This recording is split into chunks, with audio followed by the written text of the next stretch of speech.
안녕하세요. 척추측만 슈로스 박사 이상길입니다. 자, 오늘은 조금은 번외적인 이야기를 드리려고 합니다.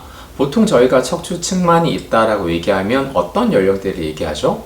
모든 분들이 아시는 것처럼 청소년 특발성 척추측만증을 얘기를 많이 하죠. 자, 오늘은 좀 다른 부분입니다. 사회적으로 이슈가 많이 되고 있죠. 지금 대한민국은 이미 초고령화사에 들어갔습니다. 우리가 흔히 시니어라고 얘기하는 65세 이상의, 저는 선배님이라고 표현을 하거든요. 선배님들이 많이 계시는 그런 상황이 됐습니다.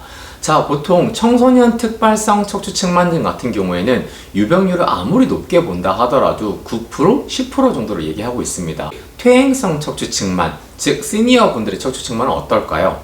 이분들은 훨씬 더 많은, 좀 작은 곳에서는 35%, 좀 높게 보는 연구에서는 72%까지 보고 있습니다. 오늘은 그분의 기적과 같은 사례를 말씀드리고자 합니다.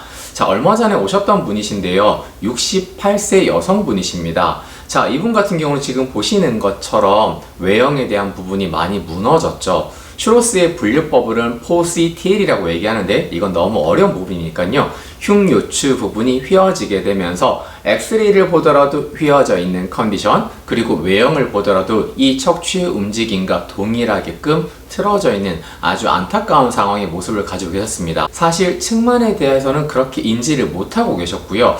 어느 순간 키가 점점점 줄어들게 되고 걸어서 활동하는 것이 좀 힘들다는 내용을 갖고 있었습니다. 그러다가 병원에 갔는데 각도는 무려 54도였습니다. 너무 큰 각도죠. 사실 우리가 성장기가 끝난 일반 성인만 보더라도 측만은 절대 개선될 수 없다라고 얘기합니다. 근데 이분은 어떻습니까? 나이가 68세이십니다. 독일의 슈로스 원리가 들어간 겐징겐 보조기를 착용하셨고요. 운동은 주 2회 정도를 센터에서 진행하셨습니다. 물론 집에서도 보조기를 입고 여러 신체 활동을 하셨고요. 이분의 결과 먼저 설명드리겠습니다. 첫 번째, 외형에 대한 변화가 보여지십니까? 많은 분들이 이런 얘기를 하시거든요. 척추측만은 원인을 모르는 부분이다. 그런데 어떻게 좋아지게 할 수 있느냐라는 얘기를 하십니다. 저는 그럴 때 이런 얘기를 드리거든요. 정말 각도가 너무 큰 각도가 되어서 어떤 내과적인 문제가 동반되거나 너무 극심한 통증이 있을 경우에는 의사 선생님들이 수술을 하시게 되죠. 수술요법이 되겠죠. 그렇지만 저희가 하는 것은 그런 부분은 아닙니다. 저희는 외적인 부분이겠죠. 대표적으로 근육이 될 것입니다. 아까 보여드렸던 이분께서 처음에 저를 찾아왔었을 때 외형의 모습 다시 한번 생각해 보시겠습니까? 좌우의 균형이 무너져 있고요. 피부의 주름도 좌우가 너무 많이 다르겠죠. 그렇다면 이 분의 좌측과 우측의 근육의 컨디션은 어떻겠습니까? 너무 많이 다르겠죠. 어느 한쪽은 예를 들어 너무 강한 컨디션인 거고 어떤 근육은 너무 힘이 없으십니다. 결국은 이 모습을 나타내는 거는 머슬, 근육이지 않습니까? 그래서 겐징겐 보조기와 슈로스 운동의 원리는 결국은 머슬의 밸런스를, 깨어진 밸런스를 반대화 만들어주고, 그리고 이 자극이 들어가지 않았었을 때 이 컨디션을 맞추는 것입니다. 아까 보여드렸던 결과값처럼 외형의 모습이 많이 변했죠. 그 말은 어떤 말이죠? 보조기와 운동의 자극을 지속적으로 주었기 때문에 이 근육의 컨디션이 바뀌었고요. 우리가 얘기하는 골격근이라고 얘기하는 팔에도 있고 여러 몸에 있는 골격근은 모두 어디에 붙어 있습니까? 뼈에 붙어 있죠. 즉 뼈의 움직임을 바꿔주는 거죠. 예를 들어서 제가 손목을 이렇게 구부릴 수 있는 이유는 안쪽에 있는 근육이 수축했고 반대 근육은 늘어났던 거죠. 즉 측만도 마찬가지입니다. 물론 어렵습니다. 저는 사실상 이분을 하나의 기적이라고 얘기를 했고요. 사실 이분과 이 결과를 같이 보았을 때는 처음에는 그랬습니다. 이게 엑스레이가 바뀐 건 아닐까? 그렇지만 이분의 외형의 모습을 보는 순간 이분께서 너무나 많은 노력을 해주셨구나 라는 생각이 들었습니다. 결과적으로는 저는 그런 얘기도 가끔 드리거든요. 이분 이외에도 최근에는 시니어 분들께서 오셔서 저희와 함께 이 희망을 기적으로 만드는, 현실로 만드는 이 노력을 하고 계십니다. 이분들이 왔었을 때는 거의 대다수 분들이 이런 얘기를 하십니다. 일반 성인들도 젊은이들도 안 될 텐데 우리는 더 안 되지 않을까요? 그냥 현상 유지만이라도, 이런 얘기를 하십니다. 물론 어렵습니다. 힘듭니다.